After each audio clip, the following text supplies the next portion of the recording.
नमस्कार जय जगन्नाथ पिलामाने। तो आम पूर्व क्लास रे पाठ नंबर 17 को आलोचना करते समय कहे मु ठीक ठीक। तो सी विषय अभ्यास जो प्रश्न था ताकू आम आलोचना करते। तो आज क्लास रे समय कहे मु ठीक ठीक जो कार्यफर्द अच्छी एक आम आलोचना करवा। तो एक नंबर कौन कौन देख गोटे पिलाटी ये घंटा पाखे ढाई है घंटार चित्र देखुची केतटा बाजी देख से घंटार ना घंटा कंटा 5 सीधा अच्छे मिनिट कंटा 12 सीधा अच्छे ताल के बाजी ना 5टा बाजी ठीक कह ताले एक नंबर कौच मु धरी घंटार समय सहित निम्न जो घंटार समय समान से ठीक चिन्ह दियो बुझिपारे देख ये 5टा बाजी ये जो तल जो चित्र अच्छी केतरी घंटा अच्छी 6टी घंटा अच्छी आधार कौ घंटार 5टा बाजी से घंटा सहित कौन कर 11 टाणिक जोड़ जमी देख तृतीय नंबर घंटा केतटा 5टा बाजी घंटा घंटा 5 सीधा अच्छे मिनिट घंटा 12 सीधा अच्छे ताले 5टा बाजी जोड़ा तक ये है। देख 2 नंबर कौच घंटा चित्र देखी समय को चित्र तले कोठर रे लेख जमी देख प्रथम चित्र केतटा बाजी घंटा कंटा अच्छी केते एक बहुत माने कौन पाखापाखि अच्छी जो दूर अच्छी 2 बहुत पाखापाखि अच्छी माने गोटाई ये अच्छी मिनिट घंटा 10 पाखे अच्छी माने 10 50 के 50 ताले गोटाई 50 बुझिपारे ताले समय के गोटाई एक माने 1 घंटा 50 मिनिट माने गोटाई 50 बोलते पढ़ा है। तापर देख सेकेंड जो चित्रटी अच्छी ये पाखापाखि आसिक पहुँची गला कौटी ना 2 इाड़ू पलि आसी टे है एठी 5 और 6 मध्य मिनिट घंटा अच्छी ताले केतटा समय हो 2टा 25 26 27 28 है केते 2टा 28 से कौन कर ये 2टा लिख तले केतटा बाजी समय है। तापर कौच प्रत्येक चित्र तले थिबा कोठरीर समय अनुसार चित्र रे घंटा घंटा और मिनिट घंटार चित्र कर देख चित्र ये कर तुम 4टा बाजी ताले घंटा घंटा 4 सीधा मिनिट घंटा 12 सीधा 8टा 30 माने घंटा घंटा के 8 9 मझा मझी मिनिट घंटा रौटी ना 6 सीधा ताले 8टा 30 हो ये 2टा तुम माने चित्र कर है। देख 4 नंबर कौच प्रथम घंटार समय को 2 प्रकार तले थिबा कोठरी लिखा जाइए 2 प्रकार लिखाई है। सेहीपरि द्वितीय और तृतीय घंटार समय को 2 प्रकार चित्र तले थिबा कोठरी लिख जमी देख प्रथम चित्र को लक्ष्य कर समय केतटा ना गोटाई 50 है माने घंटा घंटा अच्छी के 2 जस्ट पूर्वर टिके पाखापाखि हो जाऊँगी मिनिट घंटा 10 पाखे अच्छे 10 50 50 1 घंटा 50 मिनिट होते आम आहरी गोटे प्रकार पढ़ा ताला 2टा बाजियापी जेहेतु 2टा पाखापाखि अच्छी 2टा बाजियापी केते मिनिट बाकी अच्छे 10 मिनिट बाकी अच्छे ये 10 पाखे अच्छे 12 कति आ 10 मिनिट रोचे एमती आम पढ़ीपर ताले केमी आम पढ़ले प्रथम हूँ 1 गोटाई 50 मिनिट ये घंटा समय के गोटाई 50 मिनिट कि आम 2टा कति पढ़ा 2टा बाजियापी आउ के 10 मिनिट बाकी अच्छे से भाव में ये द्वितीय प्रश्न देख द्वितीय जो घंटाटी देखिए चित्र ये केतटा बाजी एठी ना 7टा ये देख घंटा घंटा 7 8 मध्य अच्छी माने 7टा के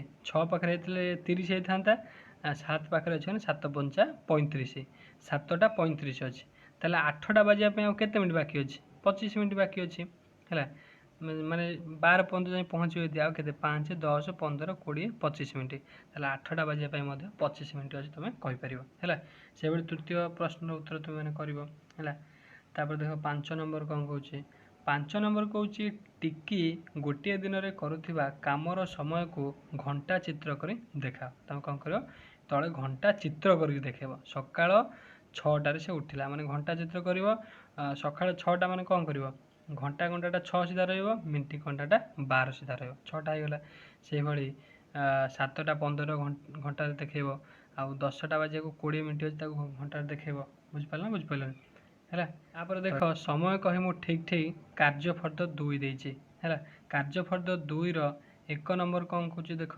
कार्यफर्द 2 1 नंबर कौच निर्देश अनुसार घंटा घंटा और मिनिट घंटार चित्र कर देख निर्देश अनुसार आम कौन करवा मझिरे जो चित्रटी अच्छी देख तार केते समय होती ना 12टा बाजी है 12टार जो आम कौन करवा 30 मिनिट पूर्व को पलैबा ताले केतेटा बाजिबो ना 11टा 30 हम তাহলে ଦେଖ 11:30 ହେଲେ ଘଣ୍ଟା କଣ୍ଟାଟା 11-12 ମଧ୍ୟ ରହିବ ଆଉ ମିନିଟ୍ କଣ୍ଟାଟା ଆଉ 6 ସିଧା ରହିବ ହେଲା। ତାହେଲେ ହେଇଯିବ କେତେ 11:30। ଯଦି 12ଟାରେ ଆମେ ଆଗକୁ ପଳେଇବା ତାହେଲେ କେତେ ହେଇଯିବ 12:30 ହେଇଯିବ।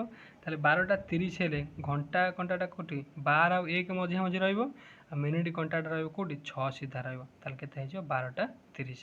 ବୁଝିପାରିଲନି। ତାପରେ ଦେଖ 2 ନମ୍ବର କ'ଣ କହୁଛି। 2 ନମ୍ବର କହୁଛି ତୁମେ ଘରେ 3 ଘଣ୍ଟା 20 ମିନିଟ୍ ପାଠ ପଢ଼। ତୁମେ ଘରେ 3 ଘଣ୍ଟା 20 ମିନିଟ୍ ପାଠ ପଢ଼।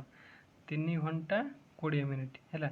ଆଉ ବିଦ୍ୟାଳୟରେ 5 ଘଣ୍ଟା 15 ମିନିଟ୍। ବିଦ୍ୟାଳୟରେ କେତେ ସମୟ ପାଠ ପଢ଼ 5 ଘଣ୍ଟା 15 ମିନିଟ୍ ପାଠ ପଢ଼। ତେବେ କହିଲେ ଦେଖି ତୁମେ ଟୋଟାଲ୍ ସମୟ କେତେ ପାଠ ପଢ଼, ମୋଟ ସମୟ କେତେ ପାଠ ପଢ଼। ତାହେଲେ ଇଏ 20 15 କେତେ ହେଲା 35 ମିନିଟ୍ ଆଉ 3 ଘଣ୍ଟା 5 ଘଣ୍ଟା କେତେ ହେଲା ନା 8 ଘଣ୍ଟା। ତାହେଲେ ସମୟ ମୋଟ କେତେ ପାଠ ପଢ଼ 8 ଘଣ୍ଟା 35 ମିନିଟ୍ ତୁମେ ପାଠ ପଢ଼। ବୁଝିପାରିଲନି ହେଲା। ତାପରେ 3 ନମ୍ବର କ'ଣ କହୁଛି। 3 ନମ୍ବର କହୁଛି ଦିନ ସମୟରେ ବହି ଦୋକାନଟି ଖୋଲିବା ସମୟ। ଦିନ ସମୟରେ ବହି ଦୋକାନଟି ଖୋଲିବାର ସମୟ ହେଉଛି କେତେ ଦେଖ 10ଟାରେ ବହି ଦୋକାନଟା ଖୋଲିଲା। କେତେଟାରେ ଖୋଲିଲା 10ଟାରେ ବହି ଦୋକାନ ଖୋଲିଲା। ଦିନ ସମୟରେ ବହି ଦୋକାନଟି ବନ୍ଦ ହେବାର ସମୟ କେତେ ଦେଖ 12ଟାରେ ବହି ଦୋକାନ ବନ୍ଦ ହେଲା। ତାହେଲେ ମୋଟ କେତେ ସମୟ ଦୋକାନ ଖୋଲା ରହିଥିଲା 2 ଘଣ୍ଟା ଖୋଲା ରହିଥିଲା। 12ଟାରୁ ଆମେ 10ଟାକୁ ଫେଡ଼ିଦେଲେ କ'ଣ ପ୍ରଶ୍ନ ପଚାର ଦେଖ। ତେବେ ବହି ଦୋକାନଟି ଦିନ ସମୟରେ କେତେ ସମୟ ପାଇଁ ଖୋଲା ରହିଲା 2 ଘଣ୍ଟା ଖୋଲା ରହିଲା ହେଲା। ତାପରେ ଦେଖ ସେଇଟାକୁ ଧାରାରେ କରିବ। ବହି ଦୋକାନ ବନ୍ଦ ହେବା ସମୟ 12 ଘଣ୍ଟାରେ ବନ୍ଦ ହେଲା ଆଉ ବହି ଦୋକାନ ଖୋଲିବା ସମୟ 10 ଘଣ୍ଟାରେ ଖୋଲିଲା। ତାହେଲେ ମୋଟ କେତେ ସମୟ ଖୋଲା ରହିଲା 2 ଘଣ୍ଟା ଖୋଲା ରହିଲା ହେଲା। 4 ନମ୍ବର ଦେଖ କ'ଣ କହୁଛି। 4 ନମ୍ବର କହୁଛି ଜୋସେଫ ସକାଳ 7:15 ମିନିଟ୍ରେ ପାଠ ପଢ଼ା ଆରମ୍ଭ କଲା। କେତେଟାରେ ଆରମ୍ଭ କଲା 7:15 ମିନିଟ୍ରେ ପାଠ ପଢ଼ା ଆରମ୍ଭ କଲା ଆଉ 9:45 ମିନିଟ୍ରେ ସରିଲା। 9:45 ମିନିଟ୍ରେ ତା ପାଠ ପଢ଼ା ସରିଲା। ତେବେ ସେ ମୋଟ କେତେ ସମୟ ପାଠ ପଢ଼ିଲା ଦେଖ ଆମେ ହିସାବ କରିବା। 7ଟାରୁ 8ଟା ବାଜିବା ପାଇଁ କେତେ ମିନିଟ୍ ଅଛି ବାକି ଏଠି କ'ଣ କରିବା 15ରେ ଆଉ 8ଟା ବାଜିବା ପାଇଁ 45 ମିନିଟ୍ ବାକି ଅଛି ହେଲା। ତାପରେ ସେଠୁ 8ଟାରୁ 9ଟା ଘଣ୍ଟାଏ ଇଏ ହେଲା ଘଣ୍ଟାଏ। ତାପରେ 9ଟାରୁ 9:45 ହେଇଯାଉଛି କେତେ ନା ଇଏ ହେଇଯାଉଛି 45 ମିନିଟ୍। ତାହେଲେ 45 ହେଉଛି 90 ମିନିଟ୍। 90 ଆମେ ଜାଣିଛେ 1 ଘଣ୍ଟା ସେମାନେ 60 ମିନିଟ୍। ତାହେଲେ ଇଏ ହେଲା 60 ଯୁକ୍ତ 30 ମାନେ ଇଏ 60 ଯେଉଁ ମିନିଟ୍ ହେଉଛି 1 ଘଣ୍ଟା। ତାପରେ ଇଏ ଆଗରୁ ଥିଲା 1 ଘଣ୍ଟା 2 ଘଣ୍ଟା ଆଉ ବଞ୍ଚୁଛି 30। ତାହେଲେ 2 ଘଣ୍ଟା 30 ମିନିଟ୍ ସେ ପାଠ ପଢ଼ିଲା। ବୁଝିପାରିଲେ। ତାହେଲେ ଏମିତି କରିବ 9 ଘଣ୍ଟା 45 ମିନିଟ୍ ବା 9:45 ମିନିଟ୍ରୁ କ'ଣ କରିବ 7:15 ମିନିଟ୍କୁ ତୁମେ ବିୟୋଗ କରିଦେବ। ତାହେଲେ 5ରୁ 5 ଗଲା 0, 4ରୁ 1 ଗଲା କେତେ ନା 3, 9ରୁ 7 ଗଲା 2 ଘଣ୍ଟା 30 ମିନିଟ୍। ତାହେଲେ ଜୋସେଫ ମୋଟ ସମୟ କେତେ ପାଠ ପଢ଼ିଲା ନା 2 ଘଣ୍ଟା 30 ମିନିଟ୍ ସେ ପାଠ ପଢ଼ିଲା। ବୁଝିପାରିଲନି। ତାପରେ 5 ନମ୍ବର କହୁଛି ତୁମେ ଗତକାଲି କରିଥିବା ବିଭିନ୍ନ କାର୍ଯ୍ୟର ତାଲିକା କର। କେଉଁ ସମୟରେ ସେହି କାର୍ଯ୍ୟ କରିଥିଲ ତାକୁ ଲେଖିବ। ଏଇଠି କ'ଣ କରିବ ଖାଲି ସ୍ଥାନରେ ଲେଖିବ ହେଲା। ତ ଏଇଟା ଥିଲା ଆମର ପାଠ ନମ୍ବର 17 କାର୍ଯ୍ୟପଦ।